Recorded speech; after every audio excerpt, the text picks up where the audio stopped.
Warning, I was on a journey to handicap home runs in Major League Baseball. While I believe origination and top-down betting are both valid? Who are you? Valid ways to make money in sports betting. I'm at a point where I am not. I haven't read this a lot, guys. I need to start over. Do you care? You guys care if I start over? You guys care if I run this back a little bit? We'll put the warning on again, and I'll try it as if I'm actually literate. Yeah, let's do that. Warning.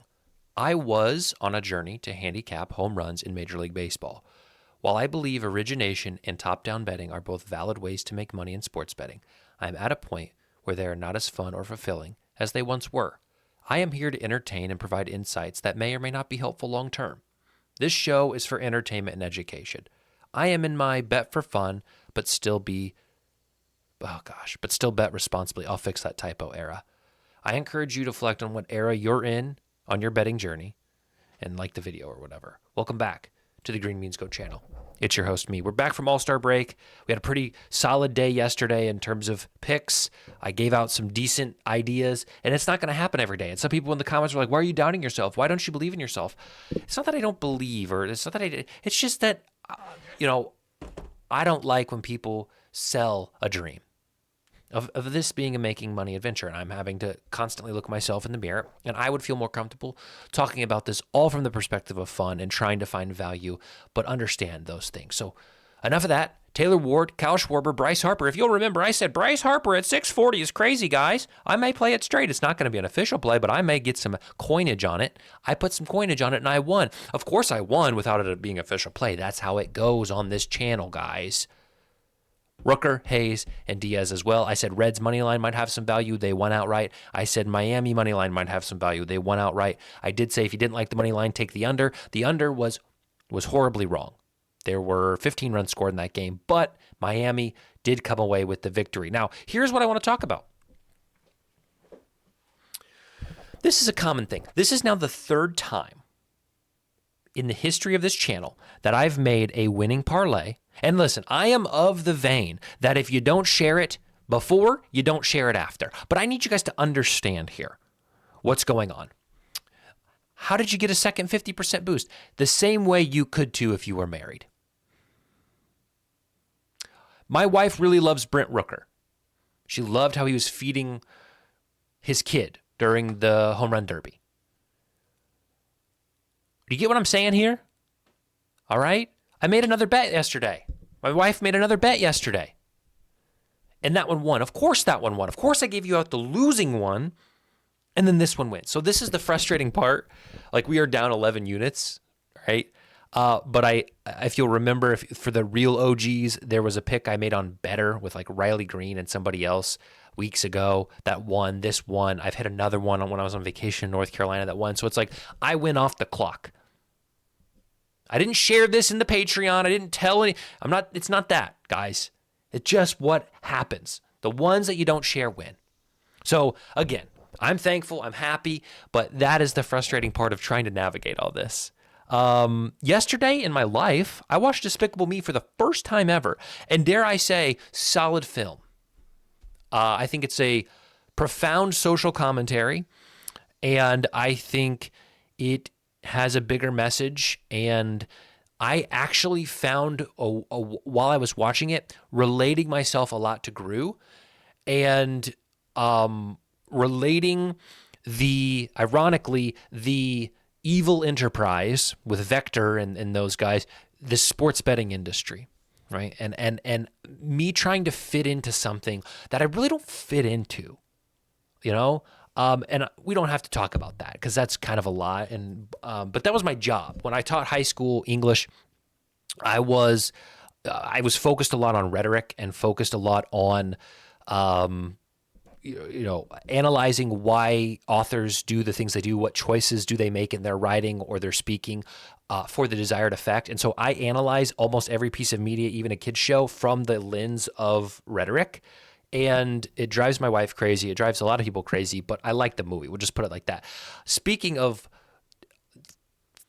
I talked for 30 minutes yesterday about kind of where I am on all journeys of content, sports betting, and everything.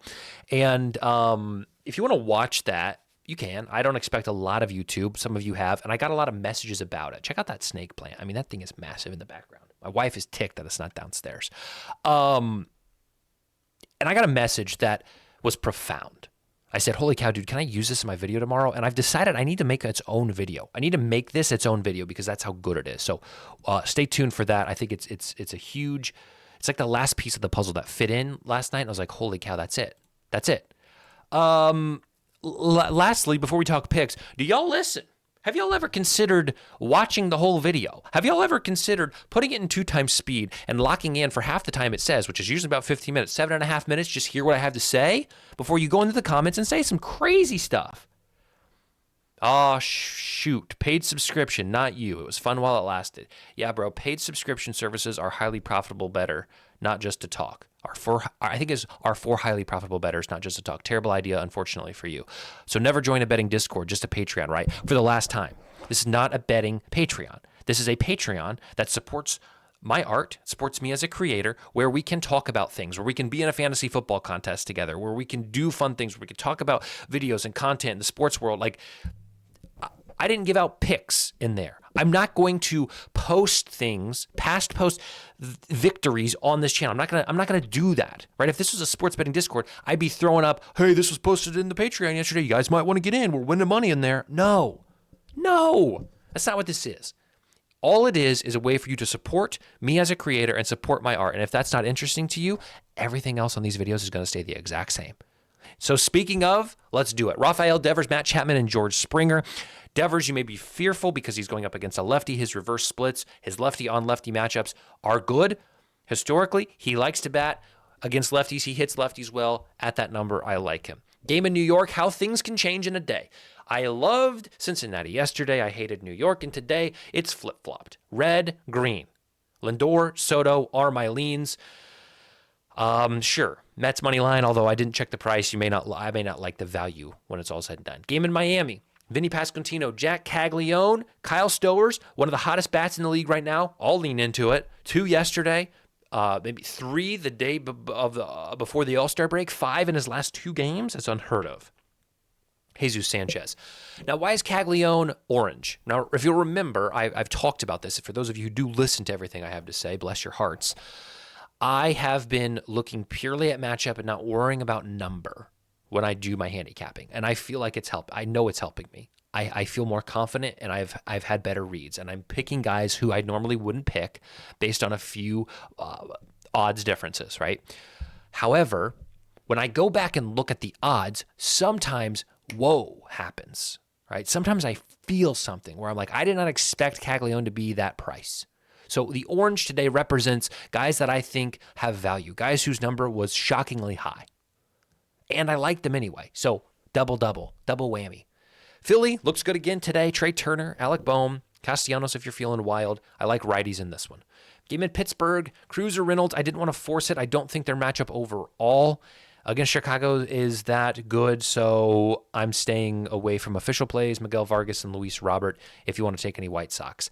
Game in Washington, Tatis and Machado, chalky plays, I understand that. Tatis looks excellent. I like the park, I like the matchup, I like the number. Garcia and James Wood for the other side. Game in Tampa is likely the best in terms of both pitching and park and everything combined. Where are you going to look if you want a plethora of home runs?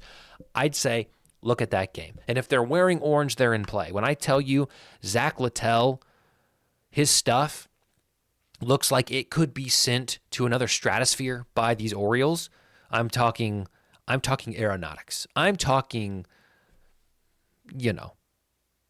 monster moonshots for the Baltimore Orioles. Colton Cowser, Jordan Westberg are the official plays, but when I quite literally mean if you just want to write down once the batting order comes out, you just want to write down the numbers 1 through 9, and then you want to rip them up into little pieces, put them in a hat, shake it up, and draw out 2 names.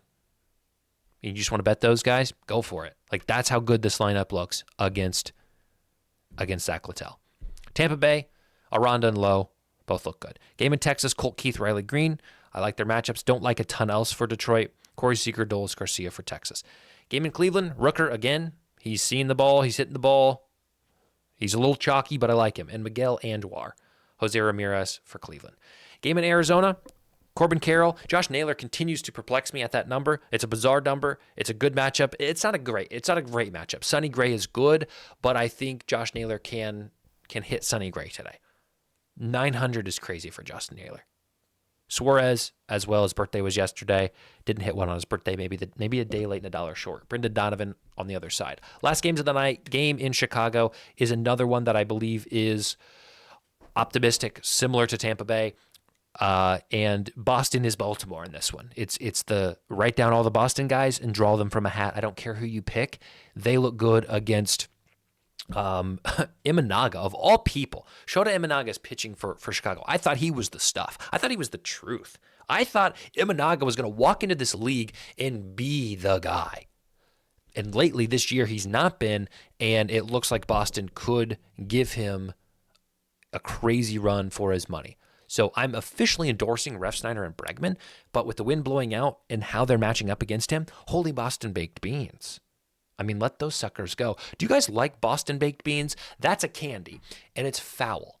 Probably one of the worst candies I could imagine. It's a peanut covered in cinnamon hard coating. I'm going to say that again. It is a peanut, a legume, covered in hard cinnamon sugar coating.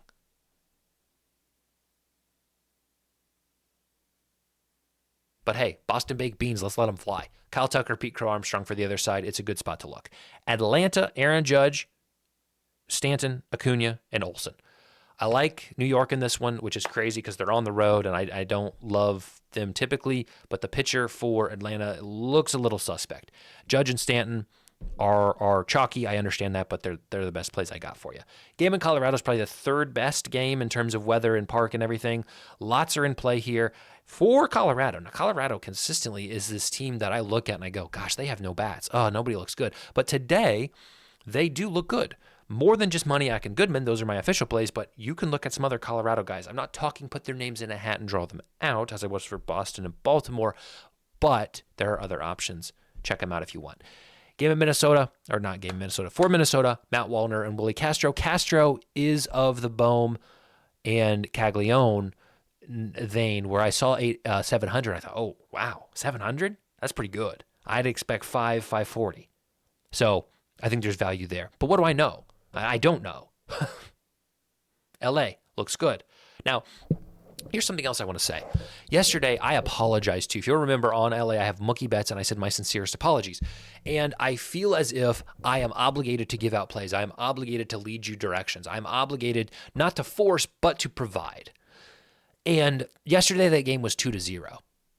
And it kind of validated me in that you don't have to force. You don't have to provide if there's nothing to provide. You cannot serve a hungry crowd with no food. And yesterday, there was no food provided in Dodgers Brewers. Nothing. I didn't like anything. But I felt obligated because it's the Dodgers to force. It was 2-0. One home run from Caleb Durbin. Who cares? So, again, I can only do what I can do. I could probably give you an actual color here. That's on me. That's a little bit lazy. I should have proofread. Yelich, Ohtani, and Will Smith. Oddly, I think LA at 140 is value. I think they should dominate. Take them on the spread. I think this is a weird. I expect them to be closer to that 200 range, and they're not. So, LA money line looks good to me. Game in Seattle, don't love it at all. Paredes and Christian Walker. Here we go. 5 days of dingers. They're giving us a boost every day. I'm just sticking with it. I'm doing it. And this is what we're running today. Josh Naylor and Matt Olson. Naylor's price is too good. I like Matt Olson's matchup, and even his number at 400 is good. I didn't overthink it. I said, I like these two guys today. I like them to hit home runs. I like their prices. Let's run it. That's the official play. Am I going to go over to the Patreon and give them more secret plays? No, guys. If somebody asks me a question, hey, do you like this? I'm going to answer it. But the Patreon is not a betting Patreon. It's a way to come together as a community and chat and talk. We don't have secret plays in there. Chill out. Chill the heck out for 5 minutes. Okay? But I'm excited because we have 10 at least. We're going to have a fantasy football. We'll do a live stream. You guys can watch, see the league. We'll provide a league update, and we'll give a cash prize to the winner. $100 to the winner. Just saying. Okay? Take care. Love you. Peace and blessings. Go Josh Naylor. Go Matt Olson. Let's get a W.